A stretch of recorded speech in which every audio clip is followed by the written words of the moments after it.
All right, everyone. Chris Oswald has now joined the table, the talks here.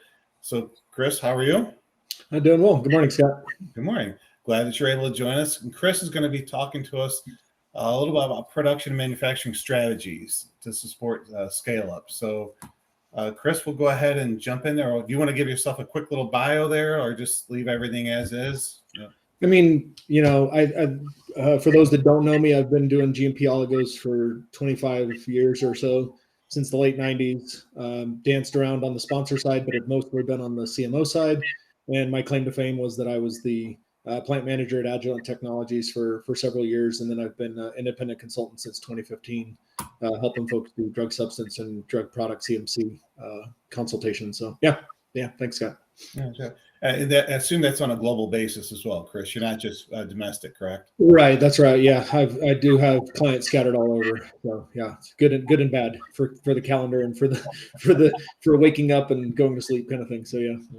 Well, fortunately, there's yourself and other people in the industry that's really helping and guiding, shaping using your knowledge to shape the industry, especially the CMO world, to help transition these drugs from the academic society or the R&D society or industry out into an actual truly being made. So your knowledge is truly important for us. So let's just jump into it. So how do you find the common ground and equipment to accelerate scale-up? Well, yeah, I think David really touched really well on this point. You could have a great idea, and you could have it in kind of an academic setting, and maybe for whatever reason that has challenges that maybe exist where you could develop it with whatever techniques and equipment you have at smaller academia scale, but then now if you're going to take it out from that idea and really scale it up, whatever you have on the bench from an academic side may not be directly translatable to some of the CMOs that are involved. So you have to be thinking about that, how you can find out, for instance, somebody might use on the small scale bench, they might use a sintering funnel for whatever filtration. Well, if you went and transferred that one of these CMOs, if you just did like a direct scale up, that sintering funnel would be the size of a room, and that just doesn't exist, right? So you have to kind of compromise there. Like, how can you do it? So you have to trust the CMOs that on stuff like that. That's kind of a hyperbole example, but it's intended to just say, show that you just have to be ready to give up some of the things that you might have developed on academia. And, especially even when it comes to the process, because you might think you do have a robust process, and the CMOs a lot of times will have access to data, or just, they've been doing this for enough years that they might be able to selectively tweak your process preferentially to give you a better impurity profile. So they might look at the 4 phases of the synthesis cycle, for instance, and they might say, oh, hey, you've got X number of thiolation equivalents. That's probably too excessive. If we back this down, we're going to get better chemistry, or vice versa, whatever it is. But they're going to give you some recommendations. You have to just be ready to, when you have an idea and a sequence that you're going to come out, you have to be ready to have a little bit of compromise when you put these things in a CMOs, because obviously even with the number of CMOs that have come online recently and all the established ones that have been doing it for years, they have only a limited number of equipment, and they're trying to use that equipment to hit as many processes as they possibly can. So you have to understand at some level your sequence or your approach might have to have a little bit of give, if you will. So yeah, just have to have that conversation, understand what your CMO can provide, what they can offer, as you go through the RFP stage and getting proposals, understand what equipment they have, what limitations they have. So that might make some of your decision process that you might choose to go with one CMO because they have access to a certain platform or a certain size of equipment or whatever it is. So, are your clients then asking you directly to guide them, to link you with a certain CMO, or link them with a certain CMO? Are you doing the initial review of their process and then seeing what's available based off of your knowledge of the industry? Yeah, a lot of times, I'm familiar enough with the CMOs that I can give, like the Cliff's Notes version to a client. Like, here's, potentially their strengths and weaknesses, because all of the CMOs are great, but they're all going to have their strengths. They're all going to have their weaknesses. That's just the fact of the matter. And so, yeah, I do give them, here's, if you have this type of molecule, this site might be better just because of their proven history or whatever it is. And then also, yes, I do look at the process. A lot of times I go through synthesis files, process descriptions, all the parameters, and look it over and just say, hey, we might be doing something excessive here. We might be, doing too much detrit or whatever it is. And how can we optimize the process? So yeah, I do both of those things to help clients out. Yep. Okay, great. Yep.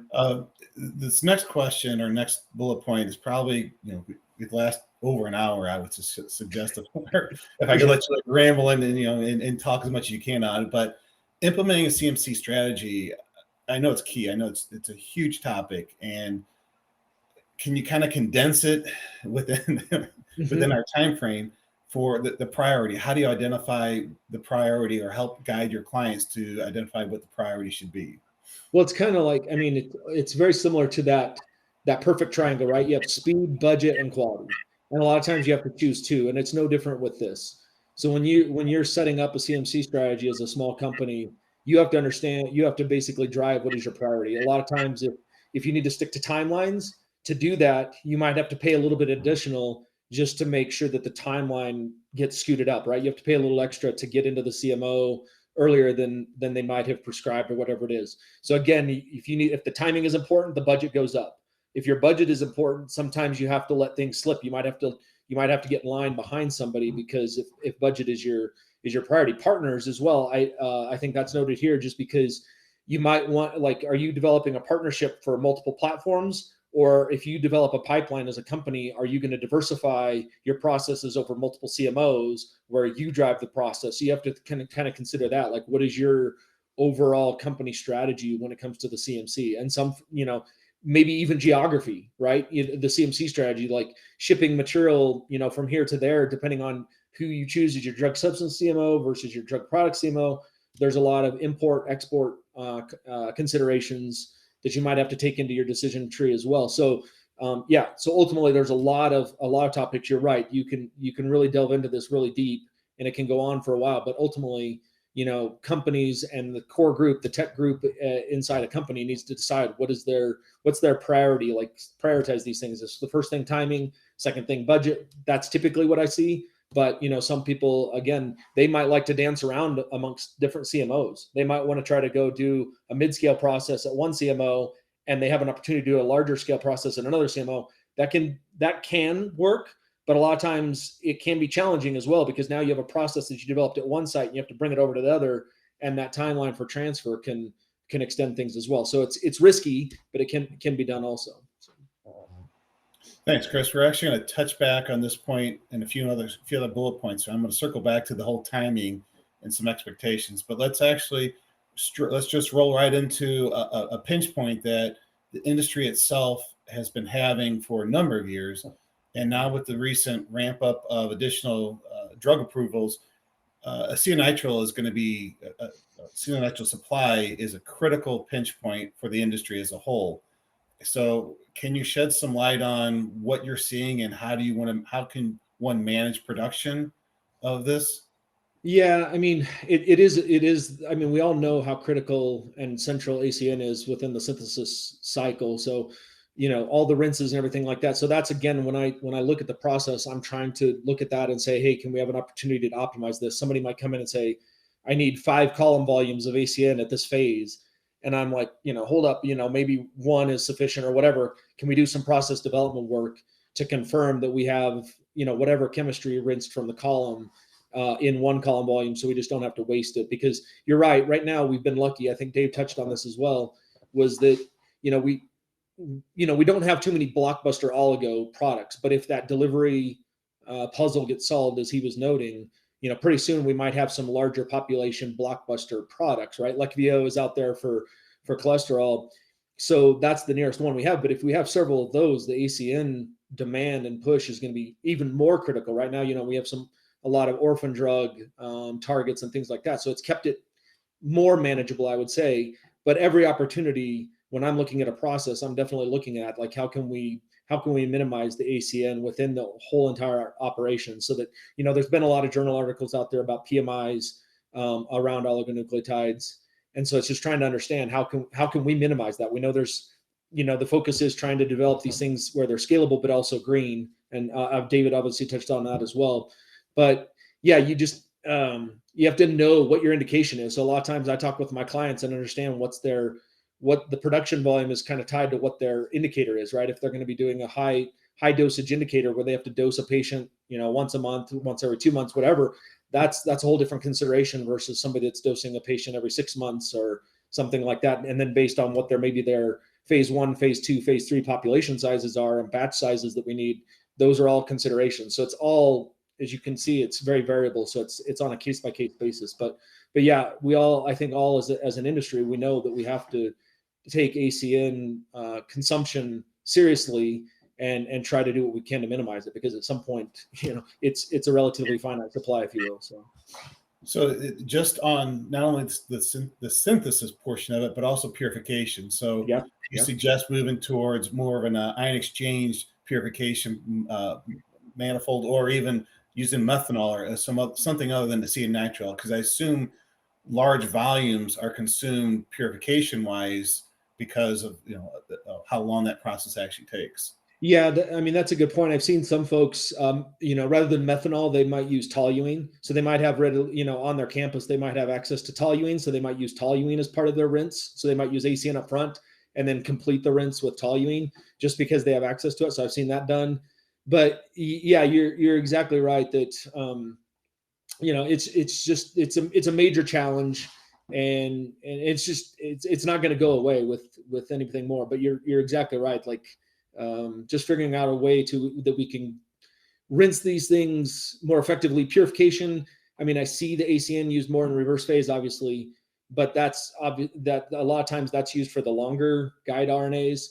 And so their scale, what they need is smaller, but again, that doesn't necessarily decrease the amount of ACN from a waste perspective that they're generating. So, right. So there's, relative to the amount of product they're producing, it's actually kind of less green, based on the grammage that they're pushing out, right? So yeah, that has to be taken into consideration. But ion exchange, you mentioned that it's very, very hard for these longer chains to do ion exchange right now. The technology for resins, from a chromatography resins analytical side, just aren't there to be able to resolve these things, right? You're depending on charges, whatever it is. It's just not there yet. So it's going to take some time, but there's other techniques that are trying to come on there. There's frag CE and other techniques that are being used to analyze those. So, yep. Oh, great. Thanks, Chris. So other question. So actually, I think this leads us up into this next bullet point very nicely, is when you're conversing with your clients and or the CMOs, you're evaluating current availability or current scales, what's out there and what's upcoming as well. So I think this kind of leads into a little bit, talked a little bit about enzymatic earlier with Dave a little bit. You've touched upon it a little bit. How are you doing this evaluation? Are you asking people to look at change their process to maybe a more greener technology as they move the scales? It's not necessarily an ask. It's definitely a discussion up front. I mean, it's definitely a weird dichotomy, just because right now, obviously, solid phase synthesis is readily accessible. It's been done for 25 years, right? And so it's been well optimized. So that's the easiest access, even for small companies. That approach can seem very costly. But when you get into like stirred bed technology, and you get into enzymatic and other liquid phase type technologies, those are a little harder. They're being researched, which is great, but they're still relatively unproven at a larger scale. So it's similar to how solid phase 25 years needed some seed money to come into that and get it really kicked off. I believe that's what's going to take on some of these other things, is if you have whoever it might be, whether it be big pharma or smaller companies that have a great idea and they have some great financing behind them, if they can come in and start these types of technologies early on. Because a lot of times what you do from a CMC perspective is you've developed a process on solid phase synthesis and you've developed it all the way up. It's going to be very challenging to now turn that and change that after you do a filing, because there's either potentially a different impurity profile. That's a major change. There's all these different reasons. So that's the struggle, is you've pushed a solid phase all the way up because you had access to that. It's relatively cheap compared to what's out on the market today. But then, maybe liquid phase, if you had a huge commercial metric tonnage product, yeah, that would make sense. But you have to have this post-filing change, and that's big from a CMC perspective. So there's just a lot of different variables why.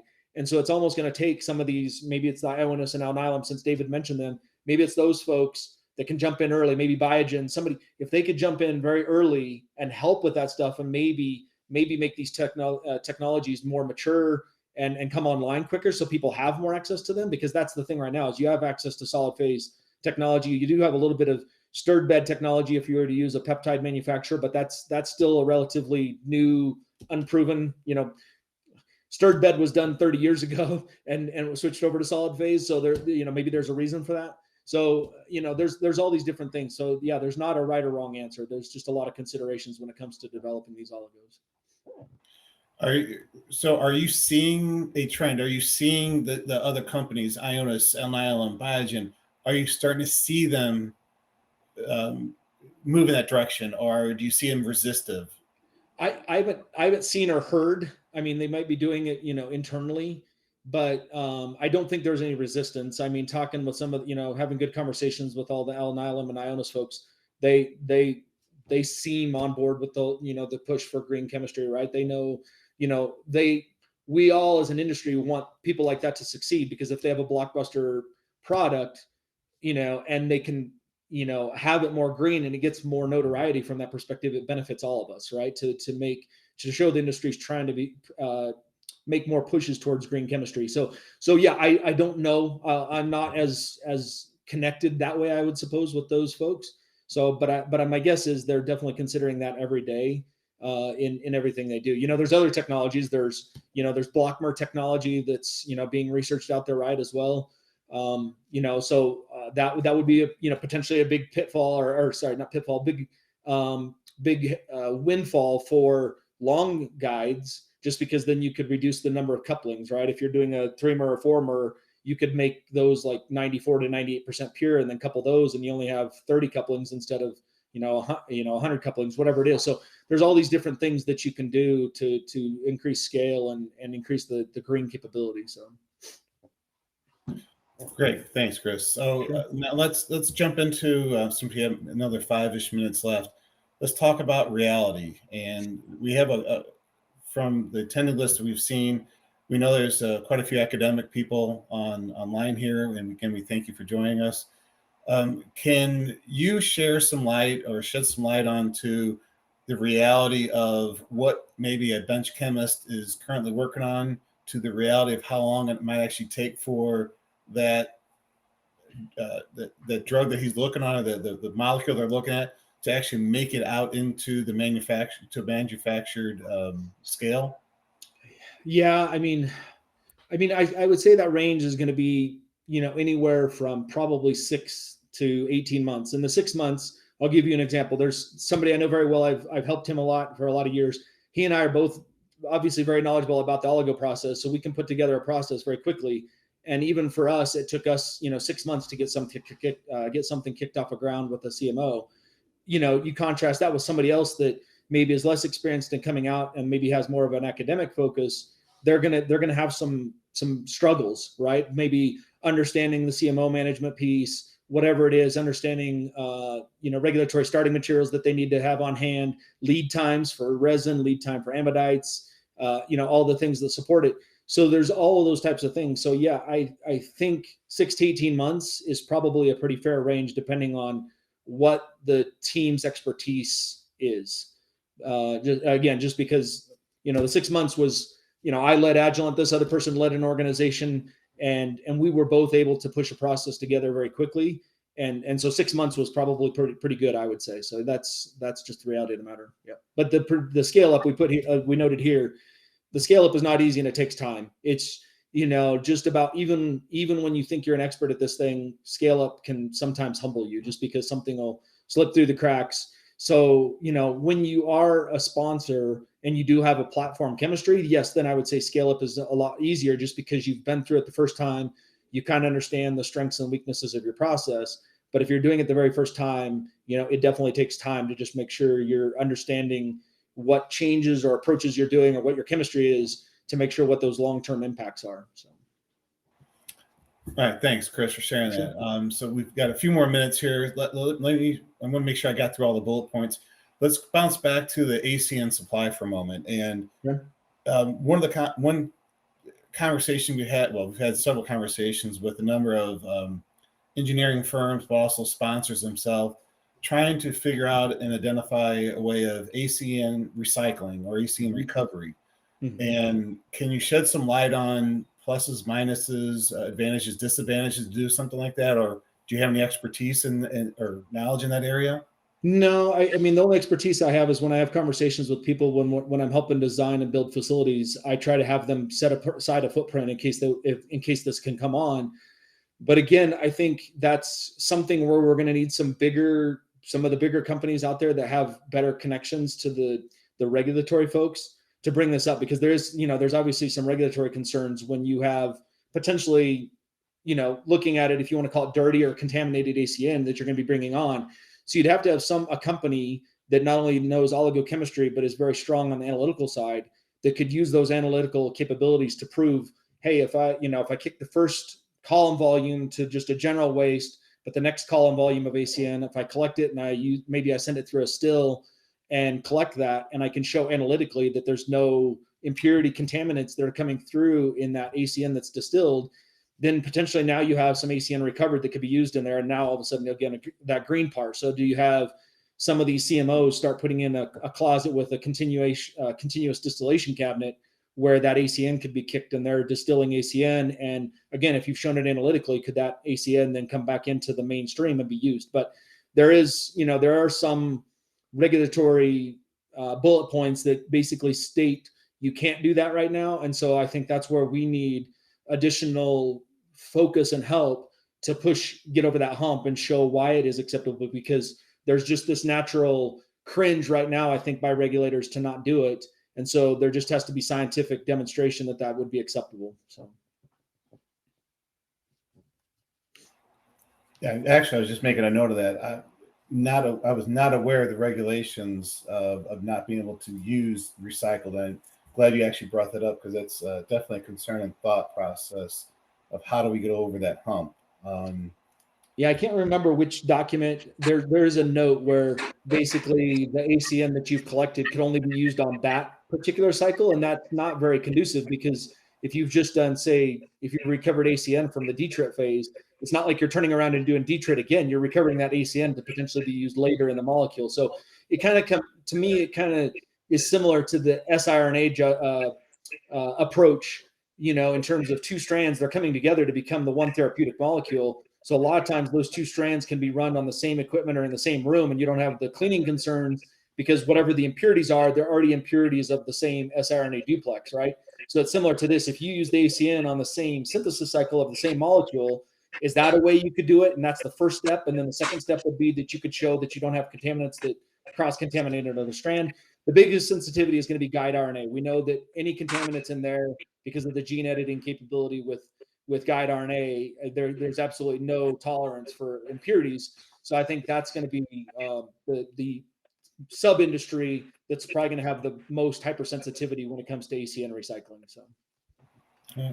Well, great, Chris. Thanks for the insight on that. Again, that's the definite points that we, Asahi yourself, need to take back and discuss with our customers, our clients, the engineering firms that we work on developing, building the facilities. Mm-hmm. All right, Chris, I'm going to go ahead and let you go. We're going to bring in Mike up here to bring into the next topic. Chris, obviously, Chris will be at his own table here when we move out in about 20, 25 minutes. So please, if you have any questions for Chris, he'll be there looking for that. Thanks, Chris. Thanks for your time. Yep. Thanks, Scott.